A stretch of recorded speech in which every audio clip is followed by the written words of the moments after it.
नमस्कार दोस्तों, राजस्थान में कांग्रेस की पहली लिस्ट जारी होने के बाद अब कांग्रेस ने दूसरी लिस्ट के 15 सीटों पर प्रत्याशी फाइनल कर दिए। अब कुछ ही समय के बाद कांग्रेस दूसरी लिस्ट जारी करेगी। उससे पहले हम आपको कांग्रेस की 15 सीटों पर ऐसे संभावित नाम बताने वाले हैं जिनको टिकट मिलना लगभग तय है। सबसे पहले हम बात करते हैं सीकर लोकसभा सीट की। यहाँ से दो नाम सामने आ रहे हैं, गोविंद सिंह डोटासरा और महादेव सिंह खंडेला का। इन दोनों में से किसी एक को सीकर लोकसभा सीट से टिकट मिलेगा। वैसे अगर इस सीट से देखा जाए तो गोविंद सिंह डोटासरा का नाम काफी चर्चा में चल रहा है। गोविंद सिंह डोटासरा सीकर कांग्रेस के प्रदेश अध्यक्ष भी है। ऐसे में यहाँ से गोविंद सिंह डोटासरा को टिकट मिल सकता है। अगली सीट की बात करें तो अजमेर की। इस सीट से दो नाम सामने आ रहे हैं, विकास चौधरी और रघु शर्मा का। इन दोनों में से किसी एक को अजमेर सीट से टिकट मिलेगा। वैसे अगर देखा जाए तो विकास चौधरी का नाम चर्चा में है। ऐसे में कांग्रेस युवा नेता विकास चौधरी को टिकट दे सकती है। अगली लोकसभा सीट की बात करें तो नागौर की। यहाँ से दो नाम सामने आ रहे हैं, मुकेश भाकर और महेंद्र चौधरी का। इन दोनों में से किसी एक को नागौर लोकसभा सीट से टिकट मिलेगा।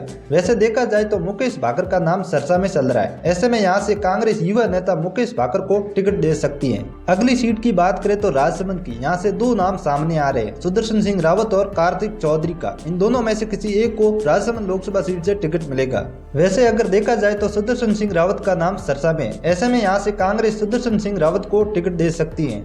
अगली सीट की बात करें तो पाली की। यहाँ से दो नाम सामने आ रहे हैं, बद्रीराम जाखड़ और संगीता बेनीवाल का। इन दोनों में से किसी एक को पाली लोकसभा सीट से टिकट मिलेगा। वैसे इस सीट से बद्रीराम जाखड़ को सबसे ज्यादा पसंद किया जा रहा है। ऐसे में यहाँ से कांग्रेस बद्रीराम जाखड़ को टिकट दे सकती है। अगली लोकसभा सीट की बात करें तो गंगानगर की। यहाँ से दो नाम सामने आ रहे हैं, कुलदीप इंदौरा और भरतराम मेघवाल का। इन दोनों में से किसी एक को गंगानगर लोकसभा सीट से टिकट मिलेगा। वैसे अगर देखा जाए तो कुलदीप इंदौरा का नाम चर्चा में है। ऐसे में यहाँ से कांग्रेस कुलदीप इंदौरा को टिकट दे सकती है। अगली लोकसभा सीट की बात करें तो जयपुर शहर की। यहाँ से प्रताप सिंह खासरियावास और आर तिवारी का नाम सामने आ रहा है। ऐसे में इस सीट से इन दोनों में से किसी एक को टिकट मिलेगा।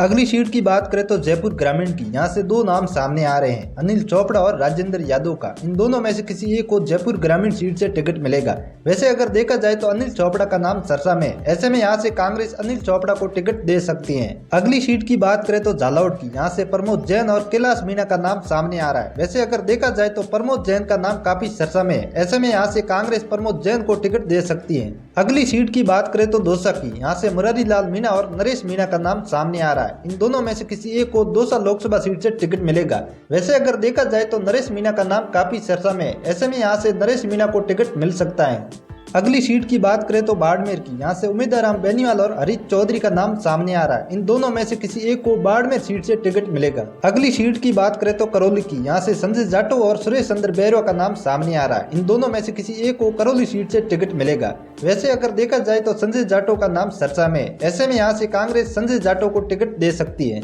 अगली सीट की बात करें तो बांसवाड़ा की। यहाँ से एक ही नाम सामने आ रहा है, नानालाल नीनामा का। ऐसे में बांसवाड़ा सीट से नानालाल को टिकट मिलेगा।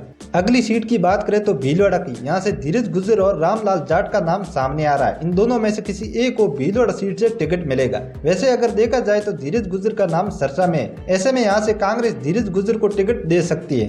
अगली लोकसभा सीट की बात करें तो कोटा की। यहाँ से अशोक चांदना और चेतन पटेल का नाम सामने आ रहा है। इन दोनों में से किसी एक को कोटा लोकसभा सीट से टिकट मिलेगा।